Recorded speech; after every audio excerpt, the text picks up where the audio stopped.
This month has been all about routines. We started with how routines impact your goals. That's week 1. If you want to go back and watch that, we talked about designing your ideal routine. That was week 2. And then last week, we talked about the best strategy for implementing your routine. That was week 3. But what about when life gets in the way, which we touched on a smidge last week because somebody asked about it, but this has always been the plan for the week 4 topic. I'm going to start by telling you that your routine is not going to be perfect every single time you do it. And you will not do it every day, week, month, whatever the routine is set up. You will not. The end. Like, that is just a fact. Life is too unpredictable for me to sit here and tell you that your routine, you can work to a place where it will be the same exact routine every day for however long you want to do it. But the good news is that you don't need to. That is not the purpose. If you go back to week 2, when we talked about designing our routines, we talked a lot about the why. What is the purpose of that routine for you? And even if we all have morning routines, we all have different reasons why that morning routine is important. For some people, it might be to have my day start on a calm foot before I get to the chaos that is work. For some people, it might be making sure that I don't forget to do these really important things that I have to do in the morning, or I'm going to forget to do them. Maybe it's leaning into the energy that you have in the morning. That's my typical reason, is getting things done while I have the most energy. Maybe you're not a morning person and you're like, I want to do the bare minimum to get my day started on the right foot. All of those whys do not need perfection. And they do not need to necessarily be done every single day in order for you to benefit from them. So if we're talking about daily routines, which is typically what we lean into when we're talking about routines, but there are other ones as well, weekly, monthly, etc. You're going to miss days. Period, the end. Like, you are going to miss days, and that is okay. So what I would encourage you to do, 2 suggestions, 2 things to think about when you are struggling with missing days when it comes to your routine. Number 1 is set a goal to hit some percentage of days that is lower than 100. Maybe you have a goal that you're trying to do every day, Monday through Friday. So you set a goal to do it 4 out of the 5 days, 80% of the time. Maybe you have a goal that you're trying to do every day, 7 days out of the week. And so you set a goal to do it 5 out of the 7 days. You know that there's probably going to be 2 nights that you don't do it. That's typically my goal for my evening routine. Like, if there's 2 nights that I don't do it, that's okay. Like, that's what happens. But also, I just realized there's a typo here. Sorry, y'all. Clearly was in a rush this morning when I was making these pop-ups. If you are numerically driven, actually set a goal. Let's say my goal is to hit it.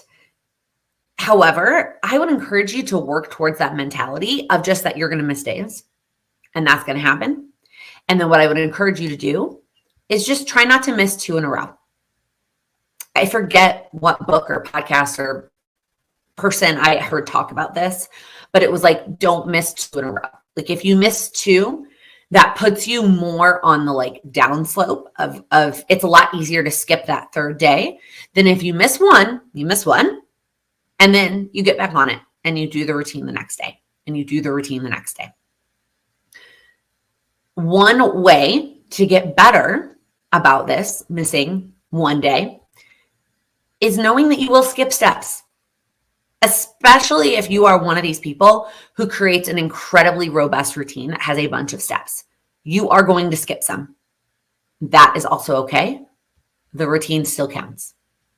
It still counts that you did the routine, even if you don't do all of the steps. So even if your routine is 10 steps long, if you do 1 step, it still counts in my book.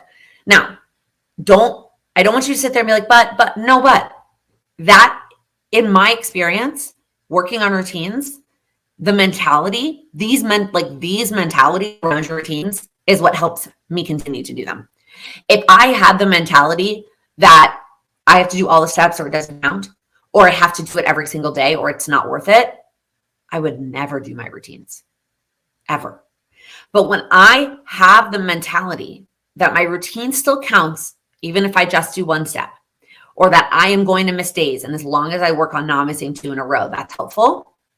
That helps me keep going.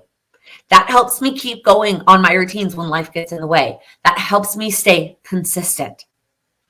Again, go back to the why. Go back to the reasoning behind your routine and use that as your inspiration to keep going, to do it again, even if you're going to miss steps or miss days, or likely both. Also, in addition to missing days or missing steps, your routine will get interrupted. It's kind of the crux of it. The first 2 things were kind of like your everyday, like you will miss days, you will miss steps, but your routine will get interrupted.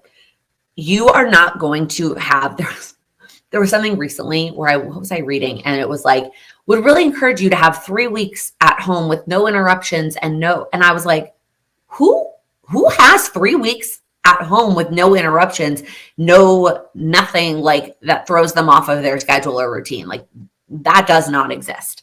Whether it is planned, like a vacation or a visitor, or unplanned, like a sickness or a child sickness, a spouse's sickness, there will be times when you will stop your routine. And not just like skipping a day, like I was talking about before, but actually like stopping your routine. I talked about this when someone asked last week about getting back to it after vacation. I typically give myself the same number of days to get back to it as I was off or gone. So if I'm out of town for a weekend, 2 to 3 days, it might take me 2 to 3 days to get back into my routines. And you might be thinking, well, like, Laken, then that's not till Wednesday. Yeah, that's what happens. My routines on Monday and Tuesday are not going to be perfect because I was out of town. And I can't just like flip a switch and get back into routine, Laken. If I'm gone for a week, it might take me a whole week to get back into my routines. But the good news is that it's going to take you less time to get back into it than it did to establish it in the first place.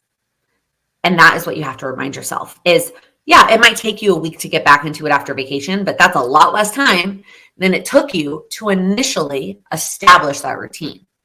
Last week, I said that I would rather you take the next 5 months to have a solid 5-step routine going into 2025, that you spent one step per month for the rest of the year. And then let's say you do that. You're like, okay, Laken, okay, I hear you. I understand. Starting 5 steps tomorrow is not helpful. I'm going to start 1 step every month for the rest of the year. And I'm going to go into the new year with a solid 5-step routine. And then you're out of town the last week of the year between Christmas and New Year's. You take a week off and you're like, I don't have any routines over that week. Here's the good news. It's not going to take you 5 months to get back into it. You didn't spend all that time, August through December, working on that routine to then need another 5 months to establish it at the beginning of the year. It might take you a week. I would give myself at least a week since I was gone for a week, maybe even 2, but it will be less than 5 months. And that mentality, that reminder in my head is how I keep going. That's how I keep consistent with routines. I know that I'm going to miss, where is that pop-up? I wish it had said I will miss days. I know I'm going to miss days. I know there's going to be parts of my routine, or there's going to be days that I have my routine that I'm going to miss. But I am mentally choosing to skip them, or I'm out of town, or whatever it is. I will skip steps. There will be steps that I skip. I will start my morning routine and I will skip steps. And then my routine will get interrupted. Those 3 things are true facts. And as long as I know those things and I accept them and I don't shoot for perfection, I can keep going and I can keep working on my routines when life happens. Because that, in my opinion and experience, is the number one thing that gets us hung up with routines, is the need for perfection and the need for it to be the exact same thing every day, forever and ever and ever. And if you can't do that, well, then it's not even worth doing. And the truth is, you're never going to be able to do that. So as soon as I accepted that and I reminded myself of why is this routine important to me? It allows me to keep going and do it when I need to do it.